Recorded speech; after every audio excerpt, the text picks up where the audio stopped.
So before I get on to the next chapter of Maps of Meaning, which would be Chapter 2 at this point in time, I want to do small reviews of Chapter 1.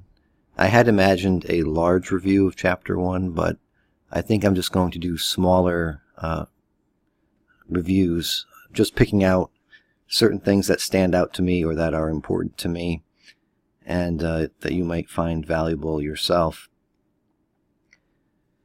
I also want to do the first chapter in the Red Book by Carl Jung to go along with this. Every time I sit down to try to do that, I seem to be struck with an illness that takes away my voice. It's happened twice now. So hopefully eventually I'll get to the Red Book as well. But anyway, so I think the most important thing to learn from Chapter 1 of Maps of Meaning, if you're going to do just a single takeaway, is the first sentence, because from that everything else is unraveled.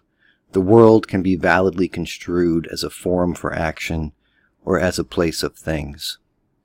And I think in that one sentence you're going to see, at least from my perspective, after reading McGilchrist, is that that sentence breaks down the two hemispheres of the brain.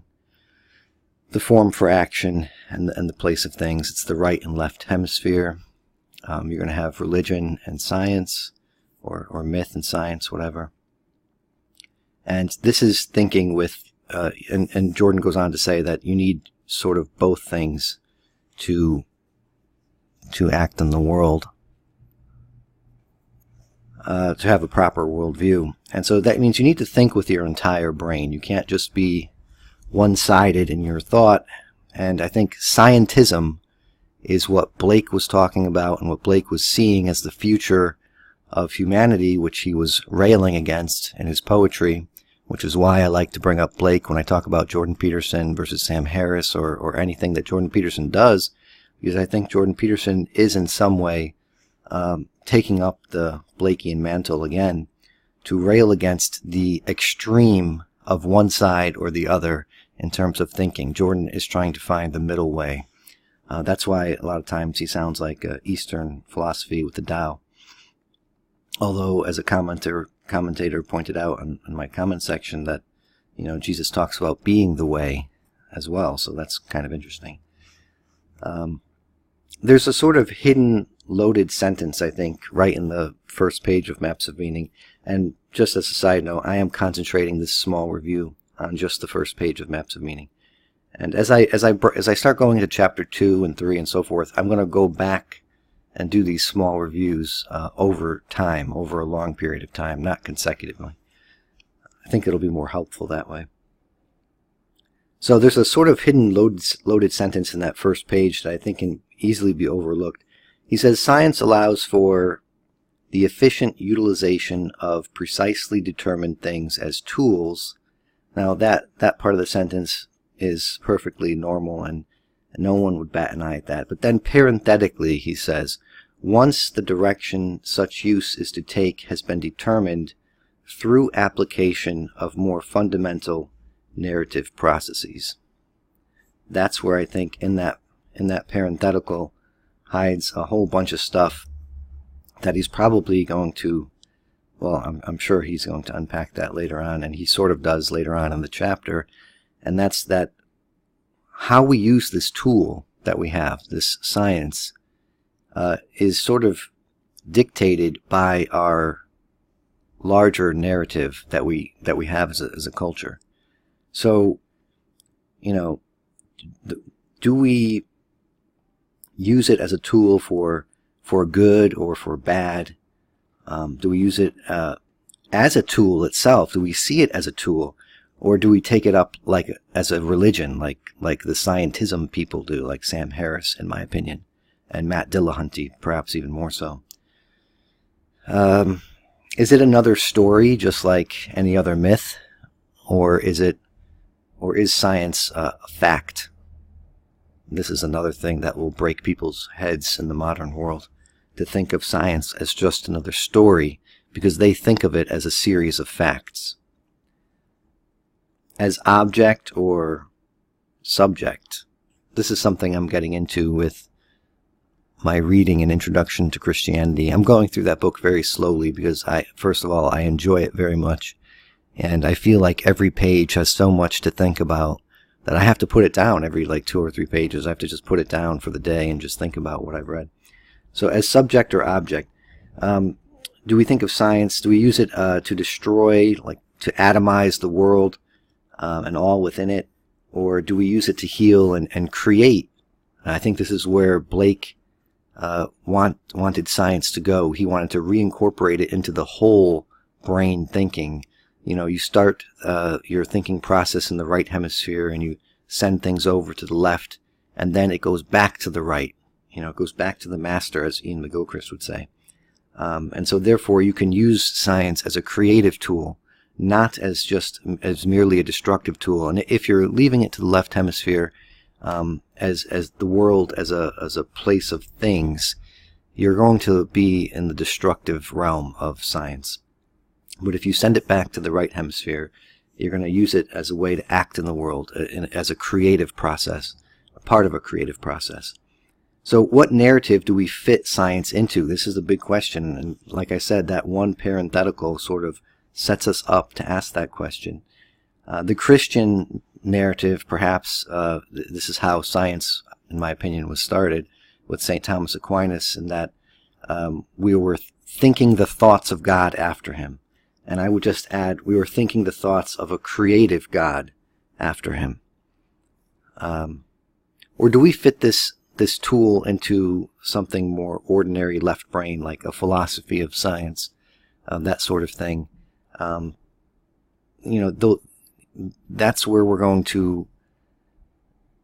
Our whole human destiny is based off of what we do now with this idea of science, and where do we fit it? What narrative do we place it in? And there seems to be an obsession with, let's say, creating artificial intelligence. And if any of you don't know, I used to be hardcore into the singularity, technological singularity, Ray Kurzweil, all that kind of stuff. But as I've been reading more William Blake and Jordan Peterson and all that kind of thing, I've sort of moderated my views, and I've come a little bit, I'm not as optimistic as I used to be. So there's this push towards artificial intelligence, but it seems to me that, and then this is going back again to the first sentence of Maps of Meaning, the world is construed as a place of things. It's entirely left hemisphere. And all these people who are oriented towards creating the general AI, or the AGI, they all seem to be very left hemisphere thinkers naturally, because they're breaking apart the world. They're like engineers. They're looking at things as machines. They're atomizing everything, in William Blake's terms. And they're trying to create an intelligence that's going to mirror that, and that intelligence will likewise just atomize and destroy the world. The world will just be a place of objects. There will not be any implicitness, any relatedness, any relationship between it and us.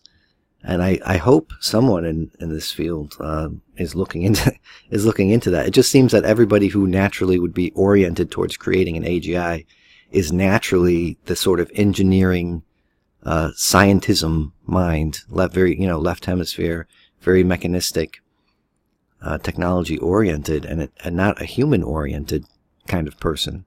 They may even be, as they say, on the spectrum, where they don't even understand the human element of life. And so if an AGI is brought about that is completely, left hemispheric, that's completely, as Blake would say, your reason, I don't think we're going to survive. And this is something I never thought before, when I was, following Ray Kurzweil. And I think Joe Rogan had, what's his name?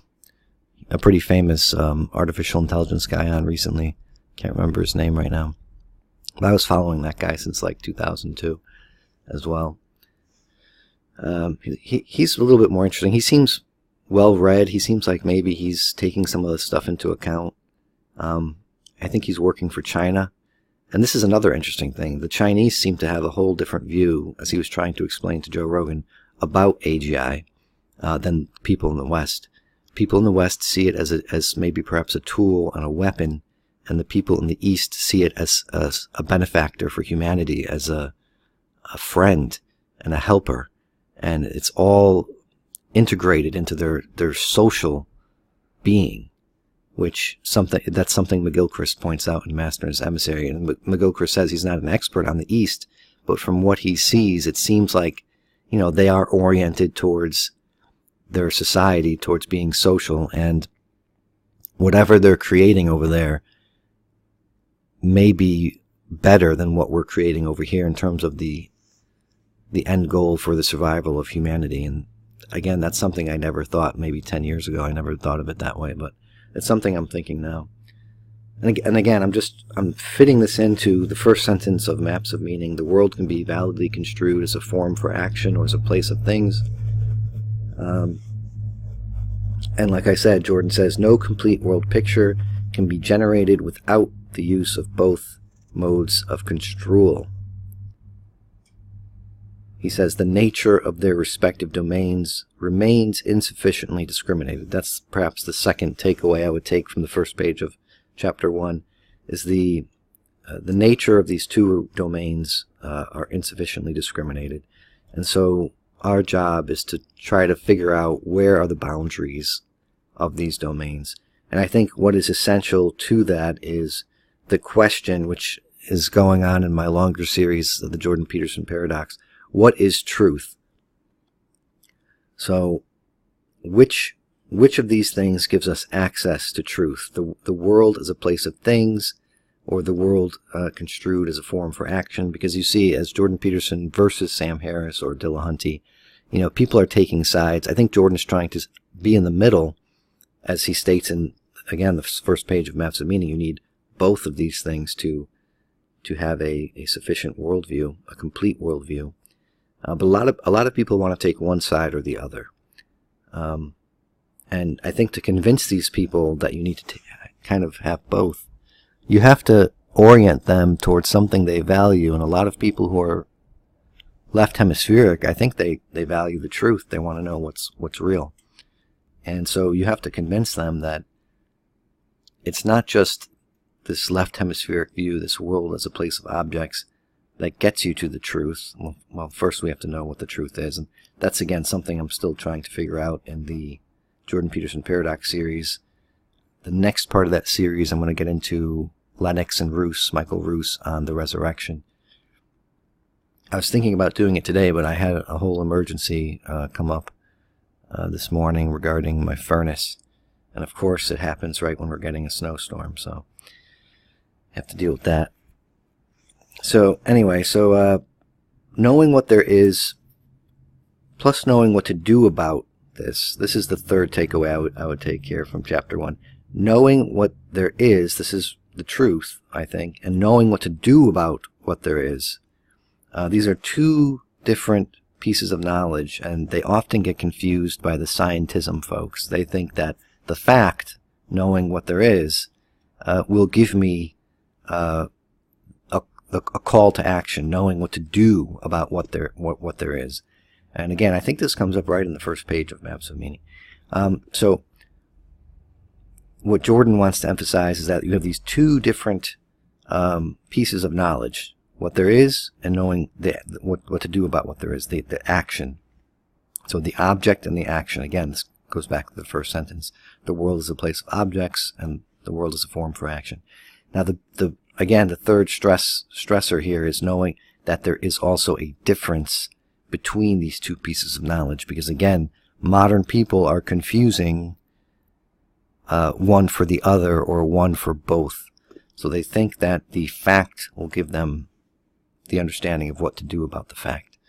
And I'm going to get into this again with the Michael Roos versus Lennox about the resurrection of Jesus, and I'm going to connect that to a controversial topic, which I think is essentially connected to the resurrection of Jesus through this talk about fact and action, and that is abortion, because it's my theory that, and this is how I'm going to explain it briefly, is that you can have all kinds of scientific facts about abortion and about the pregnancy and the fetus and all that kind of stuff, You know, when does it feel pain? When does it have a heartbeat? When does it listen to the mother's voice and all that? When does it hear things and so forth? All of the scientific facts will not tell you what to do, and people will argue endlessly, because you would think if the fact told you what to do, as soon as we have the fact of X, Y, or Z, then all of a sudden the matter would be settled. But you see, it's never settled. No matter how many facts you bring into the debate, the two sides will always continue to argue about what to do. So I think it's a very clear example for the scientism people that the facts will never tell you what to do about anything. I think they can perhaps help you guide your decision, but ultimately there's still going to be this big issue about how do you fit where do you fit the facts in this guiding way. I think, well, obviously, according to Jordan, and I think what's coming to be obvious to me, is that you fit the facts into your story, and then that story then guides you to whatever action you want to take. So with abortion, people are fitting the facts into their different stories, and then that is taking them to the action they want to take.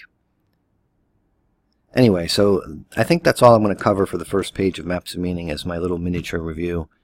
And like I said, I'm going to continue on to the second chapter soon.